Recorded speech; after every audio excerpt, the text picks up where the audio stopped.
I'm genuinely curious if anybody thought this would be an improvement over the first movie. Why would it be? Zack Snyder's too ignorant to fucking learn. So, we have Rebel Moon Part 2, The SCARGIVER. Or, as Neurotic likes to call it, The Cringe Giver, so I will do likewise, because he is exactly right. This movie is a fucking catastrophe, and releasing only 4 months after the first movie, at least I don't have to hear a bunch of idiots talking about it on the internet for a year before it comes out, it's just kind of thrown in like a fart in the wind. No one gives a shit. And it got even lower view numbers than the first movie, which should surprise nobody. And I'm not going to have much to talk about with this movie because nothing happens for the majority of the film. I'm serious. I've even seen other reviews. They're all short. I'm not going to talk about the other reviews because, you know, that's not the point of making my own reviews. But my point is that they're always short. I don't think I've seen a single one that's under 10 minutes without actually trying to pad it out. And because most of the time, it takes them only a couple minutes to go through the entire story. Because, here's what happens. The first 40 minutes, maybe, I don't know, I didn't exactly track how long it was. It's mostly just a bunch of people farming. And in a ton of slow motion. Yeah, I talked about padding just a second ago. That's all the slow-mo does in this film. Hell, that's all it does in any Zack Snyder film. You could argue in movies like 300, he uses it for style and fine. But movies like this, and Zack Snyder's Justice League, and the first movie as well, it's done to pad out the running time.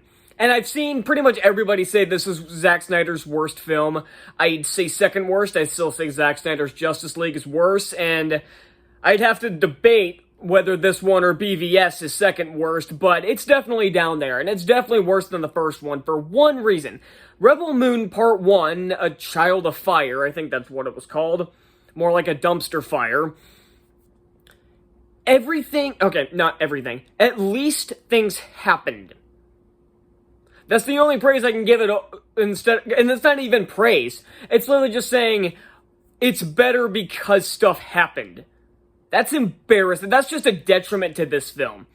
And it's obviously, I've seen the reviews and everything, it's gotten the lowest score, it's gotten bashed by everybody, and it's really funny to see. The critic scores are in the toilet, the audience scores are in the toilet, all of the reviews are in the toilet. And again, I can't say I blame them. So the first half of this is people forming because the Imperials, or the Imperium as they call it in this movie, because if you don't know, these movies were originally pitched as Star Wars films, and turning these down seems to be the only thing Kathleen Kennedy has done right. But I digress. Because they're coming to take their grain, which was the beginning of the first movie, and kind of went nowhere after that. And basically the entire movie is just these farmers both farming and training with just fucking farm tools and a couple of laser blasters they had lying around, or that the characters from the first movie brought with them, I guess. And then there's a long, like, hour-long fight. That's really all that really happens in this film. I mean, there are some other things, but none of it really makes any sense. Like, we get the backstory of our main character. Oh, by the way, you know what? There is one scene I want to talk about briefly because it's kind of funny, but it was also really annoying while watching it, but it's funny now. Is that there is literally a scene, and if you've seen other reviews, you can tell I'm not making this up. There's literally a scene where a bunch of people are sitting around a table and they all talk about their tragic backstory. They all go into, it's just a bunch of exposition dumps. They all talk about their tragic backstories and they're all basically the same. All of them they lived in a peaceful village. Their village was destroyed by the Imperials. And I know they're the Imperiums in this, I already established that, but I'm not fucking calling them that. The Imperials came and destroyed everything, and now they want revenge. That's like 5 people's backstories told back to back. It's insufferable, but after watching it, it was kind of funny just how ridiculous it was, because every single person's backstory was the same. I mean, obviously there are slight alterations, like the one black dude from the first movie, I can't pronounce the actor's name worth a damn, but he was in Guardians of the Galaxy, Captain Marvel, Shazam. He was the wizard in Shazam. You know who I'm talking about. He had a story of he had to watch his troops be killed by the Imperials. There's one whose parents died, and she found these blades, and they like contain like the blood of her ancestors and were powered by her want for revenge or something. It didn't make any fucking sense. And honestly, the only thing this movie didn't pull that I was kind of surprised is that it didn't resurrect characters from the first movie, except for Ajax. Again, I can't remember the actor's name, but it's the guy who played Ajax in Deadpool. He's back because I think he's some kind of android. I don't really remember. This movie's so fucking forgettable. And it's 2 hours, so at least it's not quite as long as his other movies, but it's still too goddamn long. This thing could have been a 40-minute short film that would have accomplished the same shit. Honestly, if you cut out all the slow-mo, this thing's probably an hour flat. So it's like, not Armie Hammer, who's Charlie Hunnam. He's not in this. Ray Fisher isn't in this because I guess he was too busy bitching on Twitter about Joss Whedon. And then there's the other rebels who show up. They show up like halfway through the battle. Where the fuck were they? And none of the action's interesting. The effects are lame as shit. And it's all stuff you've seen before. It's just blasters from Star Wars, ships from Star Wars, and lightsabers from Star Wars. There is a 1v1v1 lightsaber duel at the end of this. And I don't care if it's some just kind of glowing sword. It's a fucking lightsaber.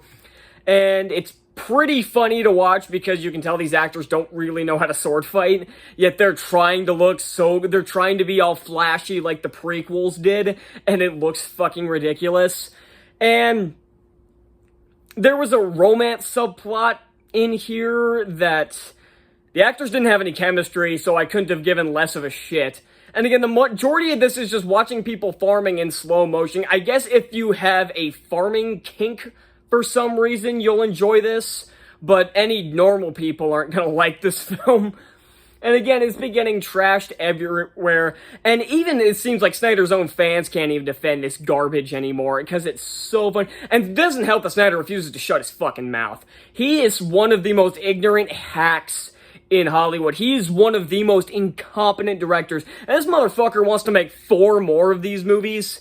Really? That's how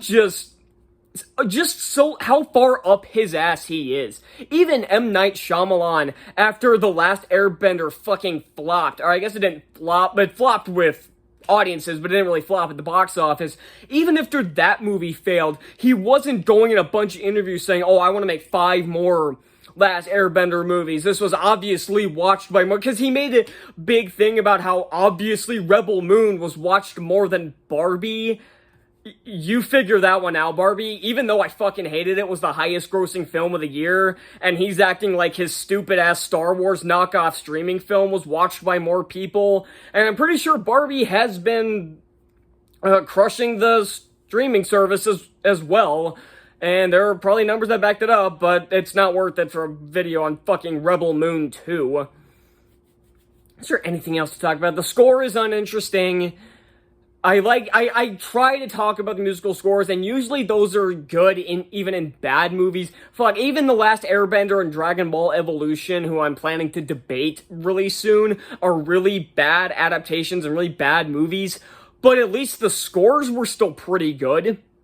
Can't say the same for this film. And again, the effects are lame. The fight scenes are just, again, it's just a bunch of slow-mo of people shooting at each other. It's a bunch of ships flying around that you've seen in a dozen other sci-fi films. It reminded me of Independence Day Resurgence, which is not a good thing. And then there was that shitty 1v1v1 lightsaber duel. And by the way, they're fighting on a crash ship. Oh, by the way, what fucking starship is powered by coal?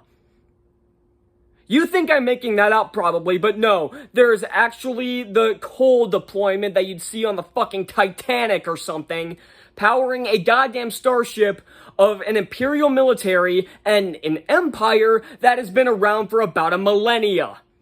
How did these clowns take over in the first place, much less survive for a millennia? Hell, even the Empire in Star Wars, who was much more efficient in snuffing out rebels, they can't even beat these 200 I guess, I don't really know how many, but it's around 100, 200 fuckers who have virtually no training. They can't even beat them.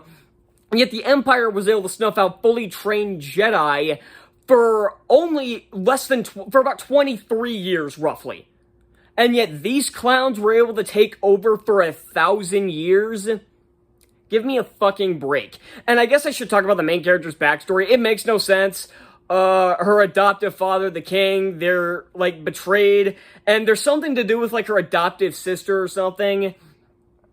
And she kills her or tries to. And I guess the third movie, if that gets made, God, I hope it doesn't, is going to be her trying to find her because they're, I guess, the key to everything. It's not really explained. Nothing in this movie makes sense. This was a horrendous trash fire. I'm giving Rebel Moon Part 2, The Scargiver, an F. Did you expect anything else? I'm gonna have to do a video just talking about all of Snyder's shitty films, just talking about how bad they are, maybe ranking them, because the only one that's even come close to decent is 300, and that's only because Frank Miller had Snyder under his thumb, so he made sure that the movie wasn't a piece of shit. Snyder can't make a movie on his own. There's a reason why Warner Brothers kicked his ass off and don't want him back. And again, if you talk about how shitty Snyder's films are, his dumbass fans immediately will call you James Gunn stans or some stupid shit. James Gunn's a shitty human being. I don't like James Gunn either, but at least he can make competent films. Will his universe be good? Probably not, but who fucking cares? There's a reason why DC said fuck no, and even Disney Star Wars thought his film was this bad. When Disney Star Wars is making better films than you, and even they know that your film is such horrendous trash that it will be a huge failure, that is just the biggest insult you can give to a filmmaker, and I think Zack Snyder needs to be done in Hollywood. Either that or he needs to go to some fucking film schools, for the love of God. So, that's thankfully all I've got for hopefully this franchise ever, and I'll see y'all next time. Bye.